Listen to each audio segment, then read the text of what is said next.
Alright, hey everybody. This is the very first tutorial I've ever done. I had my very first class that I taught this past Saturday, and the project that they worked on was the mug hug, and it's this little cutie right here. Goes around this coffee mug. I made it for this one, but I mean you could adjust the pattern if you wanted to. And so we didn't finish it in class, and so I knew I needed to do a online tutorial so they could go home and finish it. I'm not going to go super slow on this, so if you have not learned your stitches very well, your single crochet, and you don't know them off the top of your head and you need to go a little bit slower, you need to go back to my channel, and I made a basics stitches video, and I'll put the link down below in the description so you can easily get to it. But practice your stitches first, and that will help out a ton with this, because I'm not going to fly through it, but I'm definitely not going to go super slow. So anyways, I only have 15 minutes. So we start with a just medium number 4 worsted weight yarn.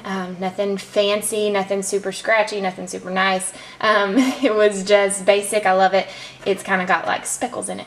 And then a tapestry needle. And then this is a Susan Bates. These are the hooks that I like. I like Clover's, and really, I mean, they're the most expensive, but I like these the best. And this is a J hook, a J size, and it's a 6mm. And so that's what you're going to use with that today. And scissors. You don't have to use such massive scissors. Those are a little bit overkill, but they'll work. So to begin, you start with, of course, your slip knot. And so I'll go a little bit slow for that. You hold your tail up, wrap it around your hand, make an X, reach under this working strand, under here, and grab a hold of your tail piece. Pull your 4 fingers through that hoop, but don't let go of your tail. Grab a hold of this one too and pull that loop up, and that makes the slip knot. So if you need help with that one again, just back it up and play it again. That's the beauty of YouTube. So tighten it down on your hook. And the very first piece that we're going to make for the mug hug is the circular bottom. And I did this because I wanted people to be able to walk away from the class and not just know how to make this coffee mug koozie, but this is how you start beanies. Like, this is the beginning. And if you are not new to crochet and you know how to do a magic circle, feel free to do it. If you know how to do that, not a big deal. If you want to know how to do that, search it on YouTube. You'll find 1,000 tutorials. Maybe one day I'll do one. But anyway, if you do that, then you have to do the 12 half doubles like we're going to do. So to get started, it is chain 4. So yarn over, chain 1, yarn over 2, yarn over 3, 4, and then you're going to slip stitch into this first chain down here at the bottom, the very first one that you made. So slip into that. And a slip stitch is literally, it slips through both of those hoops that are on your hook. You don't yarn over at any point before or in the middle or after. And so you just poke it through, grab the yarn from the back, and then slip it through. Alright, and then so now because you connected it to the end, it does make like a circle, and it takes a second to find which circle it is, and it's going to be in between all of those stitches. So you're going to have those other 3 chains right along this outside piece. And so the next step says to chain 1 and to make 12 half double crochets into the middle of the circle. Don't try to cram them into the stitches, put them right through the middle. Okay, so I just pull my tail out of the way. So chain 1 and then do 12 into this middle. So yarn over, in, and it's different than a double because you pull through all 3. You don't pull through 2, pull through 2. So yarn over and pull through all 3. So that's 2, 3, 4, 5, 6, 7, and anytime you start crocheting, it's hard to figure out how to hold your yarn. It's hard to figure out how to hold your working yarn. And even for somebody that's crocheted for a while, when you're at the beginning of the project and there's not a whole lot to hold on to, it can be kind of awkward. And I'm having a hard time keeping that on the hook. So don't get stressed, don't panic. don't think I can't do this and throw it in a bag and never return to it. Just keep going. You'll figure it out. The tail's in the way. Okay. So I was talking and I lost count, but that's perfect because I can show you how to count them if you do lose count. So this is your chain 1 that you did before we started. So then you have 1, 2, and you can kind of see them. I'll try to separate them out a little bit. They're like columns. In there they look like that. 1, 2, 1, 2, 3, 4, 5, 6, 7, 8, 9, 10. So 2 more.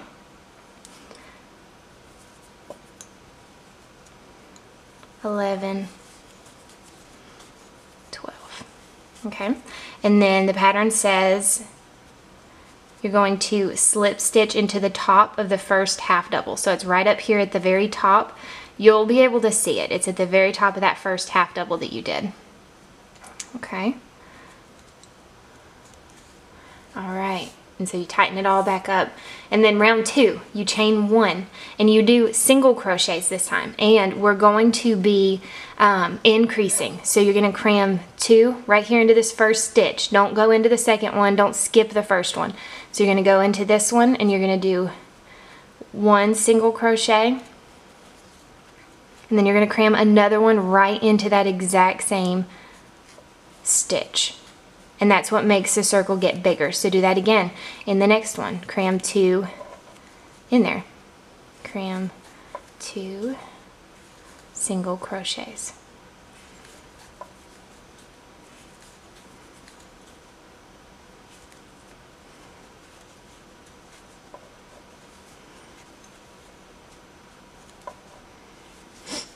And just keep going around. And then the next row, you're still going to be, if you get confused and you lose track, there's 1, there's 2. So just stop and look. And if you're not sure, then just pull it out. Just pull your hook off of the loop and yank your working yarn and it will snap the stitches right out. And so that's the really cool part of crochet. I don't think you can do that with knitting. If you mess up, just pull it out and it doesn't ruin everything that you did. You can just pull out to the point where you messed up. Or if you second guess yourself, just yank it out and recount. Alright, so we're almost around to the other side. And so you just keep going all the way around. Alright, here's the last one. So we did 2 singles in every stitch. And then we get to this and you see where they meet. You're going to do a slip stitch into the top of this one, just like you did with the half double. Okay. And then the next round you chain 1 again, and then this time you do 2 single crochets into the first stitch. It's kind of tight.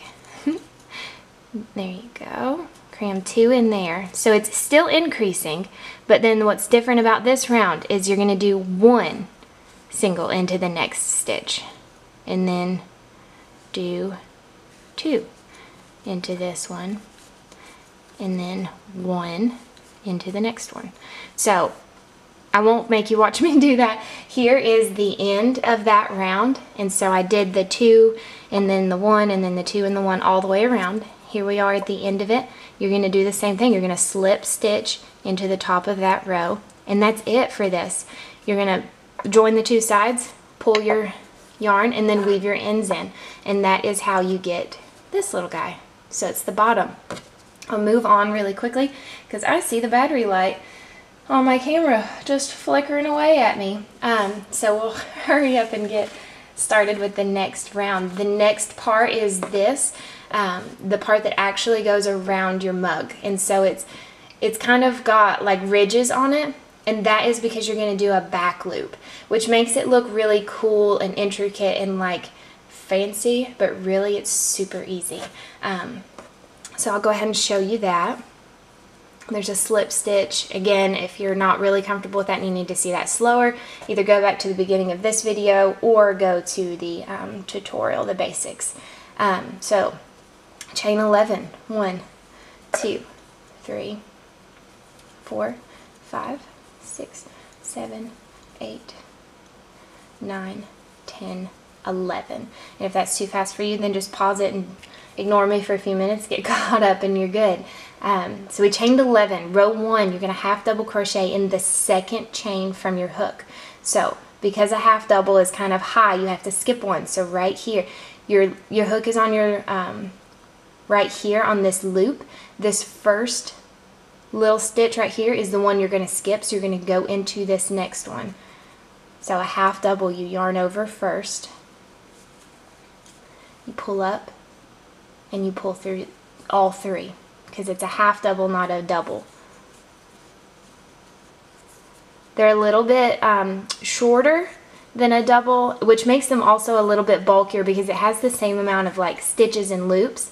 And so I use them a lot when I'm making like little kid beanies, and I don't want them to have like big holes in them because I want them to keep their little noggins warm. And so if you do a half double, it kind of squats down the double a little bit shorter, and the gaps are a little bit smaller, so it just makes it a little more compact. But it's not very hard. Alright, so you're at the end. We have one more, and because we chained 11 and we skipped one, that means that there are 10 half double crochets. So 1, 2, 3, 4, 5, 6, 7, 8, 9, 10. Alright, and you get to the end, and this is what you're going to do the entire time. You're going to get to the end, you're going to chain 1, and you're going to flip it. Don't forget to flip it, don't forget to chain 1. Alright, the next part, if you look at the top of your stitches, you can see that they're like lined up like this, all the way down through the end. And so you're going to do a back loop half double. So the one closest to you is your front loop, and this is your back loop. So you're going to do a half double into your back loop. Your front loop kind of sticks out, which makes this entire row stick out a little bit, and so that's what gives it that like ridged look, and that's what makes it look really cool without being really hard. Makes it a little less just plain and flat and boring. It's the fun part. And what I like about this one is it's literally just 10 stitches. You don't have to count for forever if you're really uncomfortable with knowing what the beginning stitch is and what the end stitch is. And I struggled with that for forever. I would drop stitches constantly, and so my work would weave like in and out, in and out, in and out, and it wouldn't be square. Oh, so frustrating. I've kind of gotten the knack of it finally, but if you're not sure, literally just go back and count your stitches again and make sure that there are 10. So through the entire pattern, you're going to get to the end, you're going to chain 1, you're going to flip it, you're going to turn your work, and then you're going to do it again. You're going to go into the back loop.